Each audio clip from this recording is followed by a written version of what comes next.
شاہ صاحب کے چہرے کو دیکھ کر مجھے ٹالی والی سرکار کی باتیں یاد آنے لگی تھیں اور میرا ذہن بڑے ملک صاحب کی دور اندیشی کو داد دینے لگا تھا، مگر یہ سمے داد دینے کا نہیں تھا۔ میں تو ایسے لوگوں میں گھر چکا تھا جو اپنی ہی دنیا کے باشندے تھے۔ ہیں کواکب کچھ، نظر آتے ہیں کچھ کے مصداق صورتحال تھی۔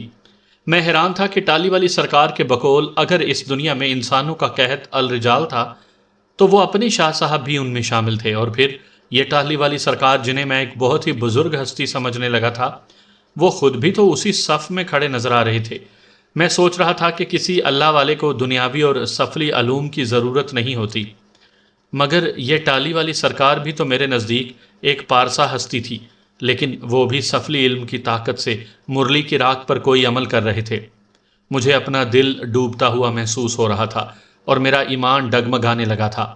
دراصل جب آپ کسی معتبر اور پارسا ہستی کی باتوں سے گھائل ہو جاتے ہیں، لیکن جب اس کے قول و فعل میں تضاد پاتے ہیں تو آپ کے ذہن میں بارود پھٹنے لگتا ہے، قلب و نظر میں کوہرام مچ جاتا ہے، اور آپ سوچنے لگ جاتے ہیں کہ یا الہی یہ کیسا اصرار ہے، اس جیسے یہ تیرے بندے جو سب کے سامنے نیکی و پارسائی اور تیری طاقتوں کی تبلیغ کرتے ہیں، مگر جب ان کو عملی زندگی میں دیکھتے ہیں تو ان کا کردار بہت ہی پست نظر آتا ہے۔ ایک بے عمل عالم اور مبلغ یقیناً بہت سے لوگوں کے عقائد اور ایمان کو متاثر کر دیتا ہے۔ قول و فعل کا تضاد میرے جیسے کچے ذہنوں کو بے رحمی سے کچل دیتا ہے۔ میری یہ کیفیت ان بہت سے نوجوانوں سے مختلف نہیں تھی جو سچائی کی تلاش میں نکلتے ہیں تو گمراہی کے گڑھوں میں گرا دیے جاتے ہیں۔ وہ نہیں جانتے کہ جنہیں معتبر سمجھ کر ان کی تقلید میں لگ جاتا ہے وہ کس قدر حقیر ہوتے ہیں۔ میں اگر صحافی نہ ہوتا تو شاید میرے ذہن پر ٹالی والی سرکار اور شاہ صاحب کے متعلق بدگمانی اور شکوک و شبہات پیدا نہ ہوتے۔ میں شاہ صاحب اور ٹالی والی سرکار کی حقیقتوں کو پا چکا تھا، مگر پھر بھی ایک لمحے کے لیے میرے دل میں خیال آیا کہ کہیں میں مسم ریز تو نہیں ہو چکا۔ میں نے اپنے بدن پر زوردار چٹکیاں کاٹ کر اپنے ہوش و حواس کو چیک کیا اور ایک بار پھر ماحول کا اندازہ کرنے لگا تو میرا گمان ایک تلخ حقیقت اور پختہ یقین کی طرح سچا ثابت ہوا۔ شاہ صاحب کا چہرہ کسی ہیبت ناک اور صفاک بن مانس جیسا تھا۔ میں نے ٹہلی والی سرکار کے چہرے کو دیکھنے کی کوشش کی تو اس لمحے ان کے گرد گہرے دھوئیں کا غبار سا پیدا ہو چکا تھا، اور دھوئیں کی ایک گہری چادر نے ان کا چہرہ ڈھانپ لیا تھا۔ خوف سے میرا دل بری طرح دھڑک رہا تھا اور کن پٹیوں پر سنسنی رینگتی محسوس ہو رہی تھی۔ میں نے اس وقت خود کو بہت تنہا محسوس کیا اور دل میں آیت الکرسی پڑھنے لگا۔ دل ہی دل میں اللہ سے دعا کرنے لگا، یا اللہ یہ تیری دنیا کے کیسے اسرار ہیں اور یہ لوگ کون ہیں؟ یا اللہ میں تجھ سے رہنمائی چاہتا ہوں، اگر یہ لوگ واقعی میرے یقین کے مطابق برے ہیں تو مجھے ان سے تو ہی بچا سکتا ہے، مجھے ان کے رحم و کرم پر نہ چھوڑ دینا۔ میں جوں جوں آیت الکرسی پڑھ رہا تھا میرے اندر ایک قوت سی بیدار ہو رہی تھی، رگو پے میں جیسے اطمینان عود آیا تھا، اور نظروں کے سامنے بے نقاب ہونے والے حجاب اور گہرے ہوتے چلے گئے۔ اب مجھے ٹالی والی سرکار کا چہرہ بھی دکھائی دینے لگا تھا۔ ان کے چہرے پر اب تازگی اور نورانیت سی نظر آنے لگی تھی۔ دھواں غائب ہو چکا تھا اور ان کے سامنے اس کے پیالے میں نارنجی شعلے اب بلند ہو رہے تھے۔ میں قدرے حیران ہوا کہ ٹاہلی والی سرکار کا چہرہ ہنوز ایک مطمئن بزرگ کا تھا، مگر جب ریاض شاہ کی طرف دیکھا تو ان کے چہرے پر ابھی تک بنمانس کا چہرہ دکھائی دے رہا تھا۔ میرے دل سے اب ٹالی والی سرکار کے بارے میں پیدا ہونے والے شکوک و شبہات ختم ہونے لگے تھے، اور میں یہ سوچنے لگا تھا کہ نہ جانے انہوں نے کس ضرورت کے تحت یہ عمل کیا تھا اور انہیں کیا مجبوری تھی۔ اور پھر میرے ذہن میں یہ بھی خیال آیا کہ میں جس عمل کو ایک کالا علم سمجھ رہا ہوں، نہ جانے وہ عمل واقعی سفلی علم میں سے تھا یا کوئی اور تھا۔ اس تعویل کے باوجود میرے ذہن میں یہ تکرار بار بار پیدا ہو رہی تھی کہ کسی اللہ والے کو، روحانیت کے ماہر کو ہرگز کالا علم نہیں کرنا چاہیے، نہ ہی اس کا سہارا لینا چاہیے، خواہ اسے کیسی ہی مجبوری کیوں نہ ہو۔ میں اپنے اندر اٹھنے والے ہیجان و تذبذب میں مبتلا تھا کہ ٹالی والی سرکار کے آب خورے میں پیدا ہونے والی آگ کے شعلے بلند ہو کر گہرے دھوئیں میں تبدیل ہونے لگے، اور قبرستان میں شدید قسم کی آندھیاں چلنے لگیں۔ میرے بہت ہی قریب بہت سی قبریں ایک دھماکے سے شک ہو گئیں اور ان میں سے گہرا دھواں نکلنے لگا۔ میں چاروں اطراف دیکھنے لگا، قبروں سے نکلنے والا دھواں بلند ہوتا چلا گیا اور پھر اس نے ہماری طرف رخ کر لیا۔ دھوئیں کی شکل کسی بے ڈھنگے اور ڈیل ڈول والے انسان جیسی تھی۔ جوں جوں وہ دھواں پوش عفریت قریب آ رہے تھے ان کے چہرے نمایاں ہو رہے تھے۔ جب وہ ہمارے حصار کے قریب پہنچے تو ٹاہلی والی سرکار کی آواز بلند ہوئی، ریاض شاہ، دیگیں ان کے سامنے پہنچا دو، غازی بکرے بھی لے آؤ۔ شاہ صاحب اٹھے اور دائرے سے باہر قدم رکھنے ہی لگے تھے کہ ٹالی والی سرکار کی دھاڑ سنائی دی، ریاض شاہ، یہ حماقت نہ کرنا، اپنے حصار میں بیٹھ کر یہ کام کرو۔ جی سرکار، شاہ صاحب بولے، لیکن کیسے؟ ٹالی والی سرکار نے میری طرف گہری نظروں سے دیکھا تو شاہ صاحب کی بھویں تن گئیں۔ ان کا چہرہ اب عام انسانوں جیسا ہی تھا۔ شاہ صاحب تو ٹاہلی والی سرکار کی بات سمجھ گئے تھے، لیکن مجھے اس وقت سمجھ آئی جب شاہ صاحب نے مجھے مخاطب کیا، شاہد میاں اٹھو اور دیگیں ان کے سامنے رکھ دو۔ میں گھبرا کر بولا اور ان دھواں پوش عفریتوں کو دیکھنے لگا جن کے چہرے گز گز لمبے ہو گئے تھے اور جن کی سیاہ رنگ کی زبانیں ہانپتے کتوں کی طرح باہر کو نکلی ہوئی تھیں۔ ان کی زبانوں سے بچھوؤں جیسے کیڑے ٹپک ٹپک کر نیچے گر رہے تھے۔ میں نے یہ منظر دیکھا تو جھرجھری لے کر رہ گیا۔ ہاں تم، یہ کہہ کر شاہ صاحب نے میرا ہاتھ پکڑا اور کچھ پڑھنے کے بعد مجھ پر پھونک مار دی اور ایک کند سی چھری میرے ہاتھ میں پکڑا دی۔ جاؤ اور دیگیں ان کے سامنے رکھ دو۔ میرے ذہن میں سوالوں کا طوفان اٹھا کہ دیگیں جب ان کے سامنے پڑی ہیں تو یہ عفریت خود آگے بڑھ کر دیگیں چاٹ کیوں نہیں لیتے؟ اسی اثنا میں ٹاہلی والی سرکار کی سنسناتی آواز سنائی دی، دیر نہ کرو میرے بیٹے، جلدی سے یہ دیگیں ان کے سامنے کر دو۔ مگر سرکار، میں دیگ کیسے اٹھا سکتا ہوں؟ میں نے اپنی کمزوری کو بہانہ بناتے ہوئے کہا۔ تمہارے اندر اتنی قوت ہے، ایک ایک دیگ اٹھا کر ان کے سامنے رکھ دو، وقت ضائع نہ کرو۔ ٹاہلی والی سرکار کا لہجہ تیز مگر گھمبیر ہو گیا تھا۔ میں نے دوبارہ دھواں پوش عفریتوں کی طرف دیکھا تو وہ اب کی بار اپنے بازو اوپر اٹھا کر چیخنے لگے تھے۔ ان کے بدن سے بھی بچھو نما کیڑے گرنے لگے تھے۔ میں نے ان کے پیروں کی طرف دیکھا جہاں ان کیڑوں کا ایک ہجوم ہوتا جا رہا تھا۔